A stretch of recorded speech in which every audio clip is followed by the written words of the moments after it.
Hello, once again, and welcome to the First Pitch Podcast on Pitcher List. My name is Trevor Hooth.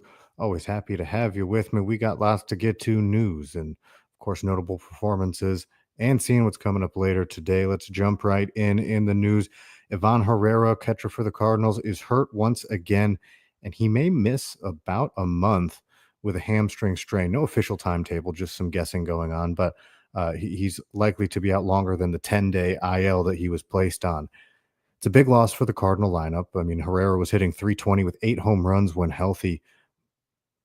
You hate to lose that out of your lineup. They have been carrying three catchers, so they're not likely to call up another one. Maybe that means Thomas Segis is going to be coming back up. He hit really well, but they just kind of ran out of room for him. We'll see what move they make and who they bring up. Sigis would be fun, but again, where does he play? The big news, though, of course, being Ivan Herrera is going to be out with a hamstring strain. Kyle Gibson opted out of his minor league deal with the Rays. He did pretty well during his time in the minors, but Rays just don't have a rotation spot for him. So he will have a chance to find another opportunity, potentially a big league one, more than likely a minor league deal with a path to a big league opportunity. We'll see what happens in the coming days. It's been a rough time for Diamondbacks fans. Injuries just piling up. AJ Puck is officially going to be missing the rest of the season after undergoing surgery. He may miss into next season. It was elbow surgery. The official type of surgery was not said, which makes it hard to estimate a timetable, but he is going to be out at least the rest of this year, if not into next year, significantly into next year, potentially, as just a rough time for them. That's not the only injury that's come across the table. Tommy Henry is going to be getting elbow surgery and missing the rest of the season. Gabriel Moreno, catcher, fractured a finger, so he'll be out for a little bit with that. Just injuries galore in Arizona. Wade Miley goes on the injured list for the Reds with a flexor strain. They called up Connor Phillips, who worked out of the bullpen yesterday. Chase Petty is on the taxi squad. Would love to see Petty get another opportunity, maybe even a couple opportunities. However, there is the looming shadow of Chase Burns. Chase Burns has been dominant in AAA. Obviously, he's going to be they might want to call him up sooner than later, right? I mean, he looks phenomenal. He's looked phenomenal during his time in the minors. It's just a matter of when more than if, it seems like, for this year. They will have to make room for him on the 40-man, so that's something to consider. But at least for right now, Connor Phillips is up, Petty on the taxi squad, and Burns is staying in AAA. We'll see how long that remains the case.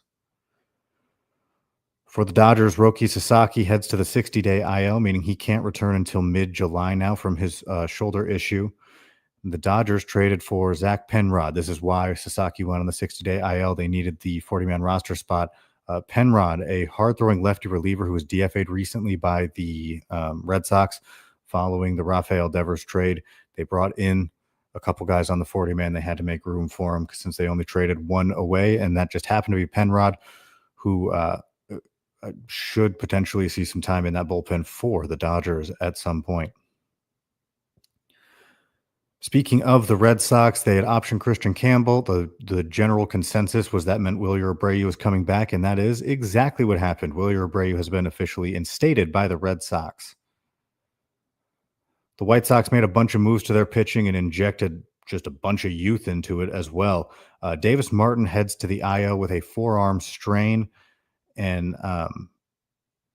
that means that they recalled Wilkelman Gonzalez, a guy that they got in the part of the Garrett Crochet trade with the Red Sox. Jake Pailish is also going to be on the White Sox roster. Cam Boozer heads to the IL, and Caleb Freeman has been DFA'd to make room for Pailish. So they already had Grant Taylor that they had called up, and he'd just been working out of the bullpen. He actually worked as the opener in yesterday's game. And now they have Wilkelman Gonzalez and Jake Pailish. Rowdy Tellez has been DFA'd by the Mariners to make room for Luke Raley on the roster. We'll see if Tellez can find another landing spot. Luke Weaver has been activated from the IL by the Yankees, and in a move that I'm sure fantasy managers around the space, I guess, will love. Aaron Booth said that closing duties will be split by Devin Williams and Luke Weaver. So Weaver's not taking it back over completely. Devin Williams is not losing it completely. Seems like both of them are going to get a crack at getting some saves. Mentioned this yesterday, but Frankie Montas is getting closer to his Mets debut. He's actually going to be making it on Tuesday against Atlanta. Cater Montero, oh, he's been just steady Eddie for the Tigers. It seems like over the last few outings. Well, he's gonna be doing that for the Mud Hens now. They optioned Cater Montero, deciding to keep Dylan Smith. He's a fresher arm. Montero threw 5 innings, in the game prior, but I assume Montero will not be down super long. I mean, as soon as they need any sort of bulk pitching, Montero's likely to come back up. Final bit of news, Bryce Harper has taken about 20 swings off a tee among other baseball activities like running and ground balls and stuff. There's still no timetable for a return, but he is doing baseball activities, which is, generally a good sign. Taking a look at some of the hitting highlights from yesterday's games, as I mentioned, Wilyer Brady was back. He collected 2 hits in his return, including a double. CJ Abrams hit his 10th home run for the Nationals. He's hitting 279 on the year, so having a good year. Guardians' Angel Martinez hit his 5th home run of the season. He's on a little bit of a hot streak over the last 7 games, hitting 333 over that time. Nick Kurtz, walk-off yesterday. How about another home run? Back-to-back games now. He has 10 on the year while hitting 252. Would be interesting to see where his numbers were if he never got hurt, to be honest. But obviously, this is where we're at. He's double-digit home runs. Just such a talented hitter. Jeremy Pena and Isaac Paredes greeted Yusei Kikuchi with back-to-back home runs to open up the game. Pena, the leadoff hitter, hit his 10th, followed by the number 2 hitter, Paredes, who hit his 16th on the year. The Angels had Christian Moore hit his first MLB home run. Now, good for him. He obviously has some power. We'll get to some power. Not hitting super consistently in the small sample size since being promoted, hitting 182 in that time. But congratulations to Christian Moore on his first home run. You know who else is mashing right now? Joe Adell. He hit another home run. That's 3 straight games with a home run. He's got 16 on the year, hitting 222. He may be hitting a little bit higher if you take out that. I think it was like 0 for 10 before going on this home run stretch that he's on. Obviously, you can't just take those out, but he's for what you expect from Joe Adell. He's been doing pretty well, and 16 home runs is great. Do a prospect check-in over in Colorado. Ryan Ritter hit his first double of his career. He's hitting 239 since his promotion. He's got 3 extra base hits. 2 of them are triples. He's got a pair of triples and a double since joining the Rockies. The Diamondbacks got to Austin Gomber for 9 runs, largely thanks to home runs from Ketel Marte, 2 home runs from Eugenio Suarez, although one of them was off Ryan Rollison. And Ildemaro Vargas hit a home run as well. That was Marte's 13th. Suarez has 24, and Vargas hit his first of the year. The Brewers exploded for 17 runs. They only had 4 extra base hits, and all of them were doubles. Jackson Churio had 2 doubles. Christian Yelich had 2 doubles, but still they scored 17 runs, which is a lot of hitting if you're doing the math. And Yelich was the main merchant of this. He had 8 RBIs on the day.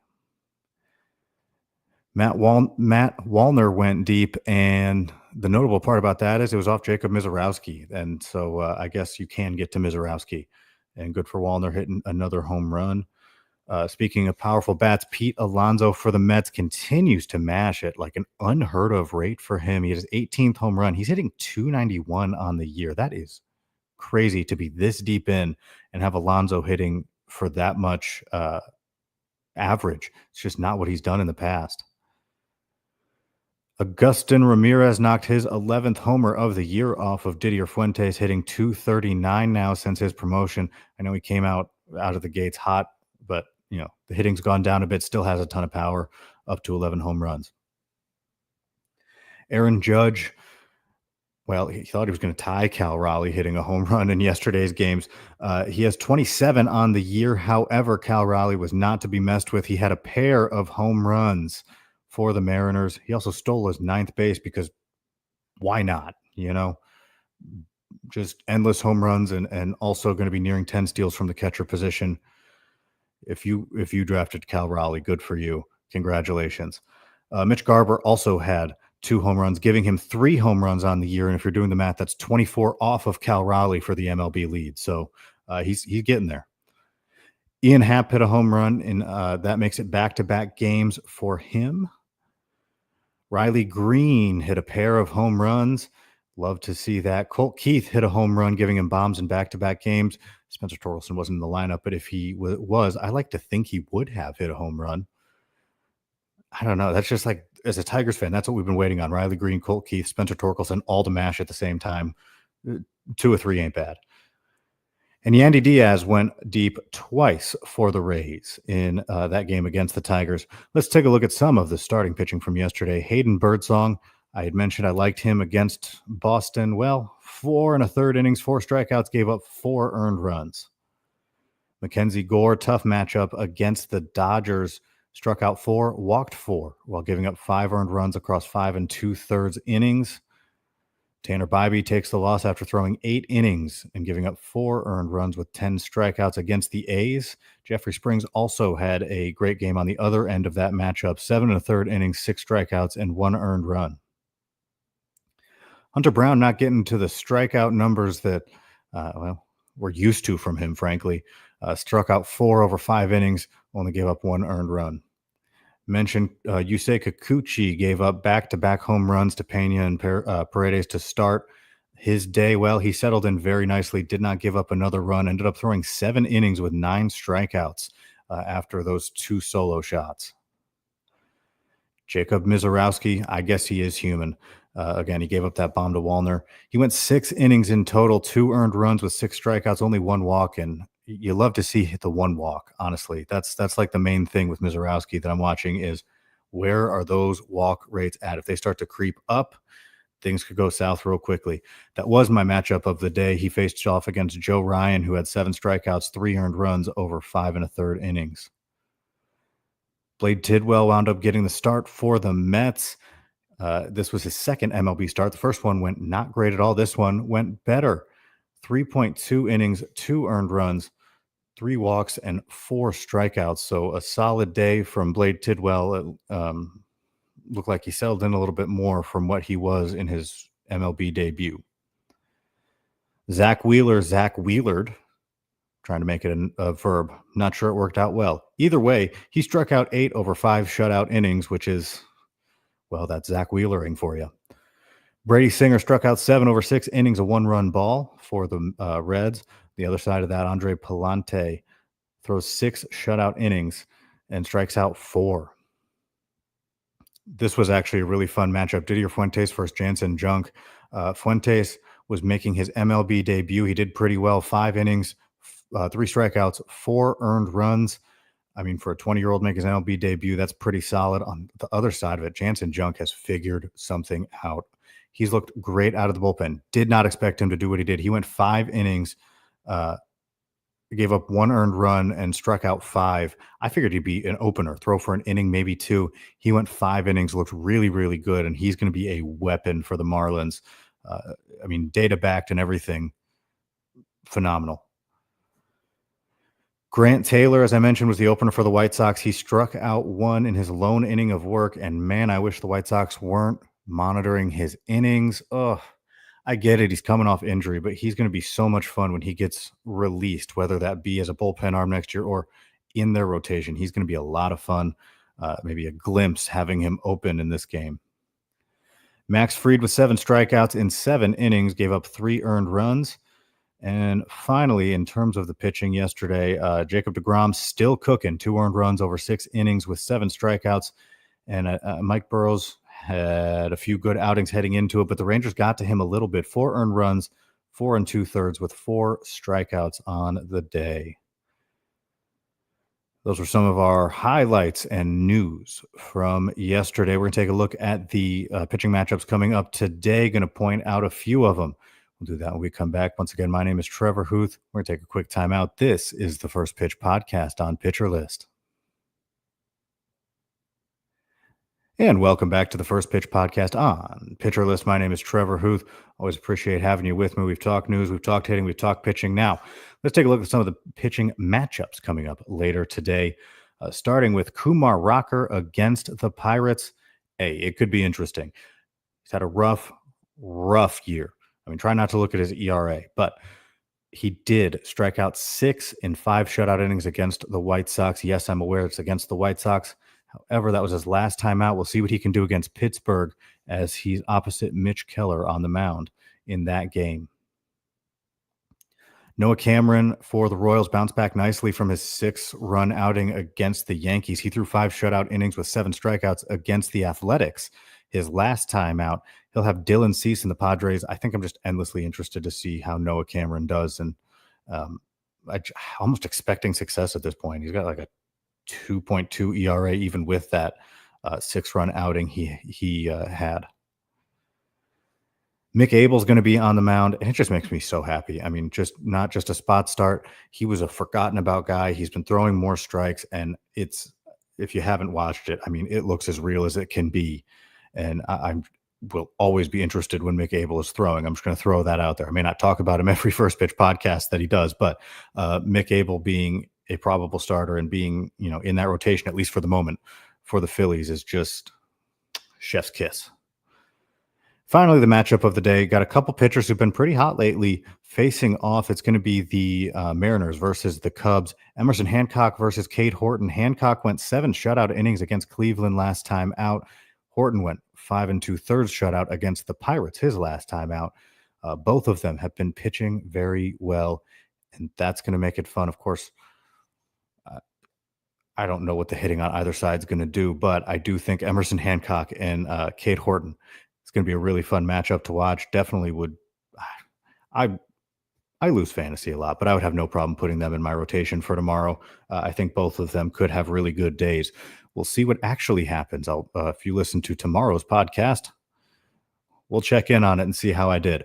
With that, though, I appreciate you listening, and make sure to check out pitcherlist.com, the top 100 pitcher list, the top 100 hitters, the top relievers, and of course, all the wonderful written content we get outside of that stuff.